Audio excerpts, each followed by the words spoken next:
Well, what's up again there, guys? Brian here, the 3 Topics Gamer here to share with you another one of my worst, best ranking tier list style videos to share with you guys today. Now, this video is going to serve as a complete respawn to my last tier list style ranking in terms of ranking all of the primary set of Final Fantasy main heroes. This time we'll be focusing on the main set of Final Fantasy main villains. And I like to say is we are definitely going to have quite an interesting time with this one. Now, just like in the last video, we are going to be sticking with strictly the standard numeric games, going from Final Fantasies 1 to 15. We will not be counting 11 or 14 because those are MMOs. I never actually played them. And before we get into this list of ranking, I should say, like always, if you do happen to enjoy this video by the end, please do not forget to give this video a thumbs up. Make sure you subscribe so you can keep track of me and all my future content, or if you just would like to send in any awesome ideas that you think would make for, top 10 videos or ranking videos. So as we go into the ranking, just like the last video, it is done in a grade style, and just looking at this cast of characters, I can say very well that this list is going to be quite different than the heroes video, because as the old saying goes, better your hero, the greater your villain needs to be. However, that may not be necessarily true for Final Fantasy all around. So, without wasting any time, let's start off with, without question, the worst villain, which isn't going to surprise anyone, given who was in the worst spot of my last hero's villain, and that's got to go to the great and all-powerful Space Pope from Final Damnation 13. I don't want to go into detail with him. I just hate everything about this game. This guy was ridiculous. I think you kick his ass like 2 or 3 times in the game, and he's a complete and utter joke. His character's a joke. His look is a joke. His plan is a joke. It's so stupidly handled. But then again, what isn't stupidly handled in that game? So that's really all I want to say. I'm not going to give this guy the time of day to really get me riled up. So that's where he's going to be. And I promise you, no one else is going to get in the F tier. That spot is exclusively for him. But starting off with Final Fantasy 1 with Garland, unfortunately, I'm gonna give Garland a C. I'm gonna put him in the C tier.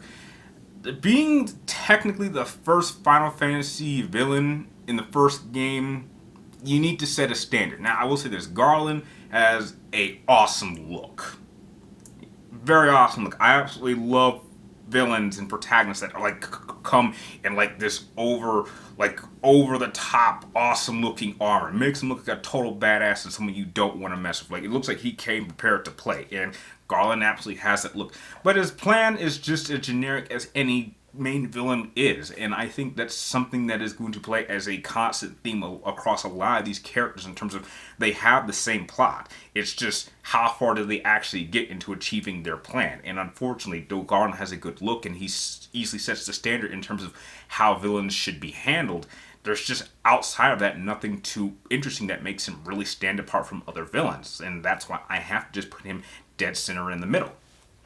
Going into Final Fantasy 2, we have a character that I don't really think was all that strong, and that is the Emperor. I know I gotta put him in the D tier. I know he has a name, but from what I can recall, they just kind of refer to him as the Emperor. Now, he kind of falls into the same category in terms of he just wasn't all that memorable. I mean, it's not that he wasn't memorable. I mean, he was a basic villain. But I think that when it comes to the heroes and the villains for at least the first 3 games, I just don't think they were very, very strong or stood out too much. I didn't make them bad. I'm sure they were really great for their time, but I'm saying for modern standards, there's just so many other villains I thought were better than the Emperor in just about every single department. So that is why I just feel like I have to put him in the D tier style. And that is also going to be joining him with the third Final Fantasy third villain, which was simply known as the Cloud of Darkness, which was very, very weird. I didn't really think that the Cloud of Darkness felt like a fully realized character. It just kind of felt like it was more of an entity, and that shouldn't make it seem scarier.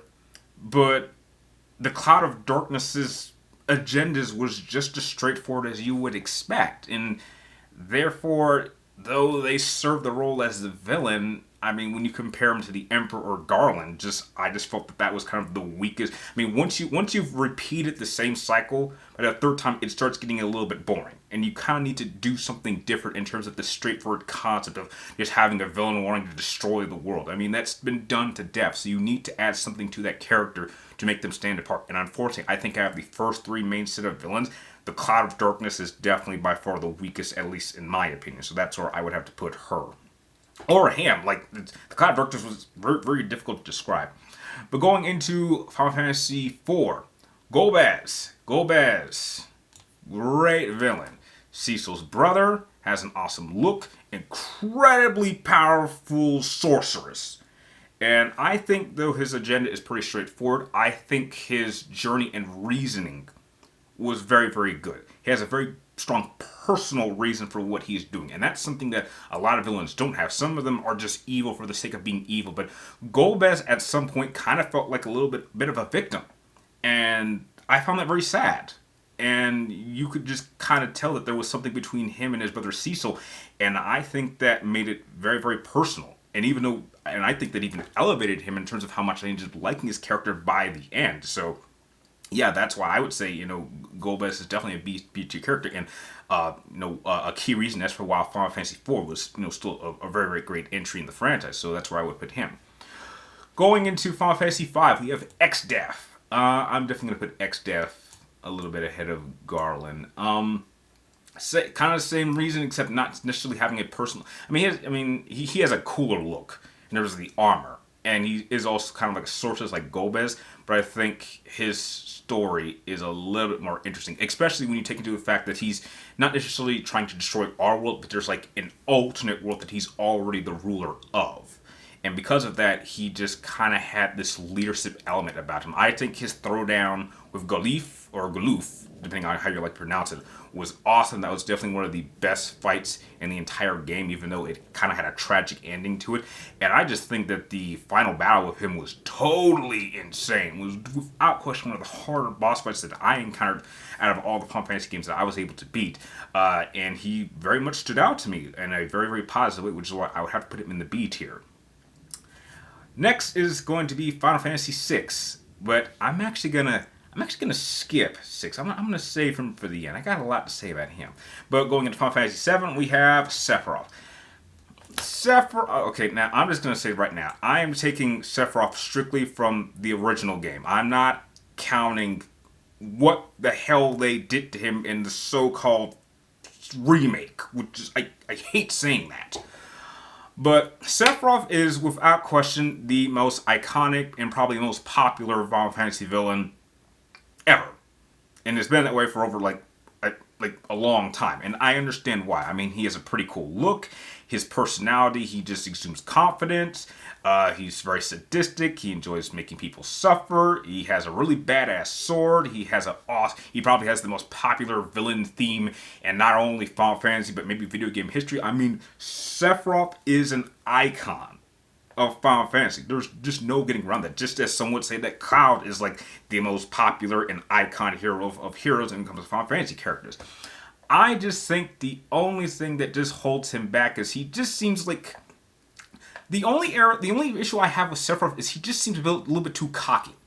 And that holds him back from being just an ultimate threat. Like, he is so immensely powerful, yet he has the ego the size of a truck. And that causes him to make so many mistakes. Like, if you were just a little bit more focused, like, you have to remember, Sephiroth was originally a hero if you've played Crisis Core, and he was a great hero. And I think that if you had added his mindset at that point in time, with just how powerful he would end up becoming, he would be an unbelievably more powerful threat than he was in the game.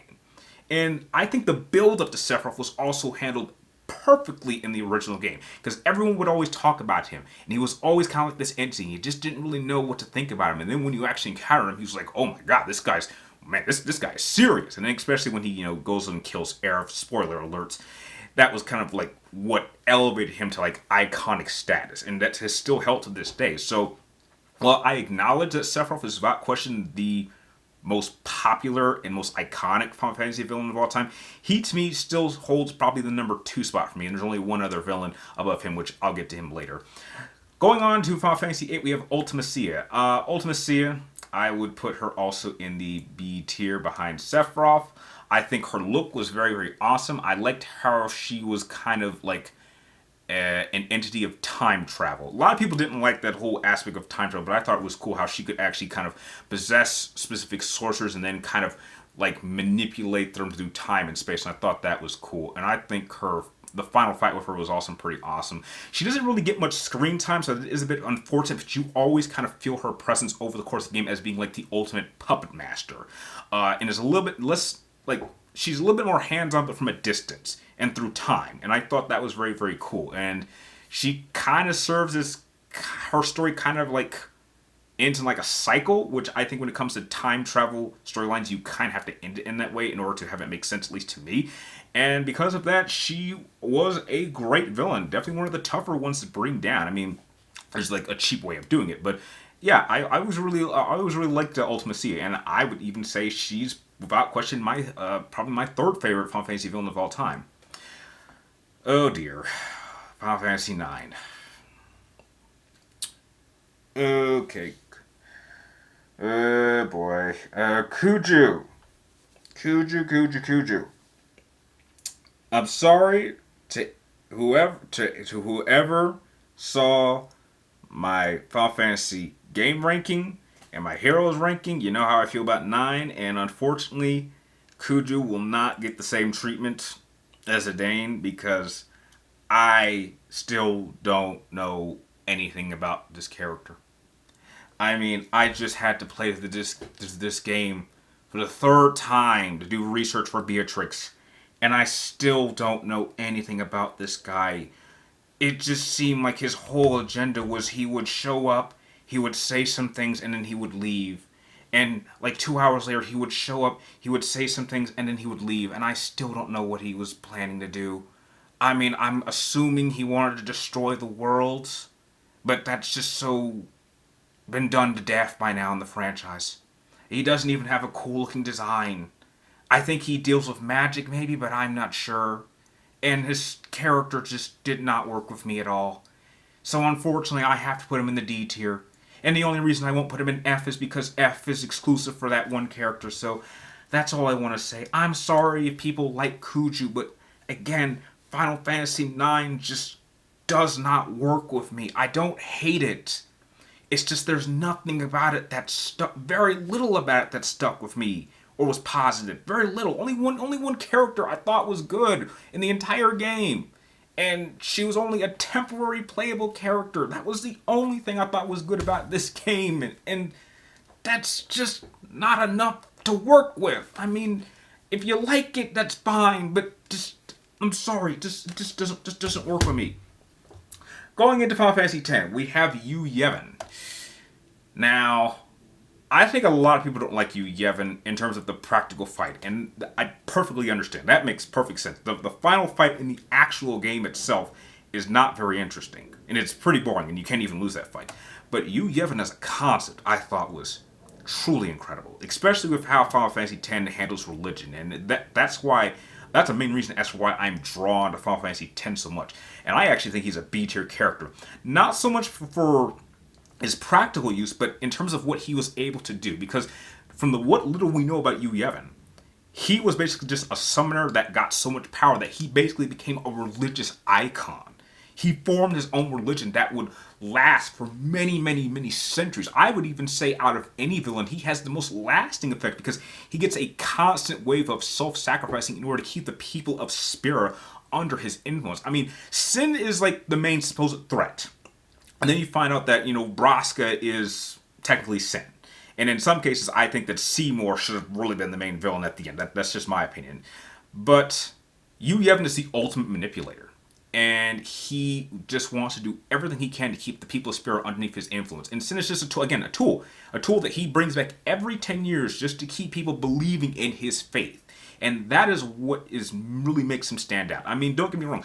A lot of these characters want to destroy the world, and that's generic. But Yu Yevon doesn't want to do that. He wants power and influence, and he wants lasting power and influence. I mean, what's easier? Destroying the world or having people worship you? I mean, I think that makes him really stand out to me in a big way. I just think the only thing that hurts him is that you don't get to really spend much time with him. I mean, he just shows up at the end, you beat him, and it's it.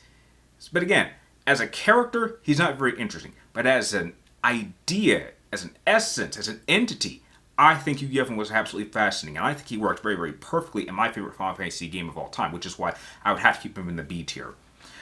Going into Final Fantasy X-2, we have Shuyin. Shuyin, what the heck do I do with you? I'm gonna put Shuyin in C. I mean, there's really not much to Shuyin, okay? I mean, he's, like, I guess the real alternate version of Titus. And his whole thing is he wants to save his girlfriend, so he wants to take control of a giant world-destroying weapon called Vegnagun, and he thinks that's going to protect her, and then he gets killed, and then he just kind of becomes like a somewhat unsensed spirit in the far planes, and he wants to take control of Vegnagun again. I mean, what he does is effective, but he just seems kind of bland. I mean, it's tragic. I mean, tragic story. I mean, he's doing it for love, which in some elements kind of reminds me of someone like Anakin, who, you know, was willing to destroy his whole life and everything he believed in to protect his wife. And that's very, very admirable, but I just don't think that Shuyin had enough depth to his character. So that's why I feel like I have to put him in the C tier. Going into Final Fantasy XII, we...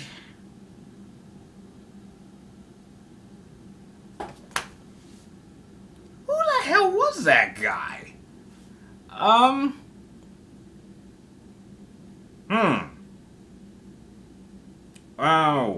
Wow, I'm actually kind of caught off guard here. I don't remember who that guy was. All I remember was he was tough at the end. And he reminds me of Maximilian Pegasus from Yu-Gi-Oh! For some reason. Wow, that sucks. I mean, at least I remembered Kuju from 9. So, I'm sorry for people who are fans of 12, but I guess I don't know, maybe him, but I guess I'll pair them together. Okay, so that's where I'll put that guy. I feel bad. I think I should have been more prepared for this one. Okay, going into Final Fantasy 15. Arden. Arden was really weird to me because I could never really figure out exactly what his motivation was, because he was always doing counter opposite things. Like, at one point he's trying to kill you, next he's trying to help you, then he's trying to kill you again, and then he gives you directions, and then he's trying to, like, do horrible things, and then he's giving you directions. I'm like, be consistent, dude. I'm like, are you trying to kill me or not? Because there are like several times where he could easily kill Noctis, but maybe that's not his final goal. But then he's trying to do that at the end, and so I think that's what's really weird about Arden. And I thought he was annoying because he was constantly teasing you. I'm like, and I think that's annoying. And don't get me wrong, Sephiroth teased Cloud for a good amount of the game, but I think it had a really awesome payout. With Arden, I don't think so, even though I do believe he had his own DLC that maybe went into more depth of his character, but unfortunately I didn't play it, so for that reason I'm going to have to put Arden, I guess, in the top of the C tier. I mean, I think some people like him more than I do, but that's fine. But that leaves only one villain from Final Fantasy VI, and that is Kefla, and he is going absolutely at the top! Kefla is the greatest Final Fantasy villain of all time. There's very little debate. The best way you can describe his character overall is, imagine if Carnage and the Joker had a man baby and you gave him the powers of a god. Now, here's what really, really elevates Kefla over everybody on this list. Now, while all of these characters attempted to achieve their goal and may have gotten close to it before the hero stopped them, Kefla is the only one who succeeded! He actually not only successfully destroyed the world and caused widespread death, but he got the godlike power he wanted. He actually succeeded. You only get to battle him after he's already won. That is amazing. I mean, this guy was messed up to begin with. I mean, not only was he a sadist, I mean, he poisoned a whole castle full of men, women, and children. He poisoned a water supply and killed almost everyone. I mean, you gotta be one sick dude to kill children and babies. And he enjoys this. He enjoys his sadism. He is obsessed with power. And he succeeds where all of these other villains fail.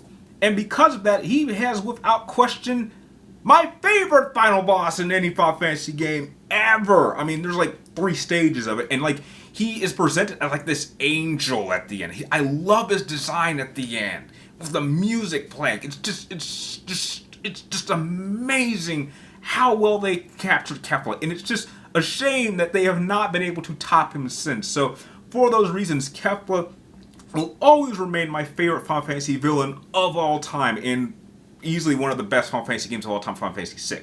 So, that is my ranking of all of the Final Fantasy villains. Now, if you have played the majority of these games or played all of them, how would you rank these villains from worst to best? Share your ranking with me and everyone else in the comments down below. And like always, thank you guys for watching. You're awesome, and I will see you next time.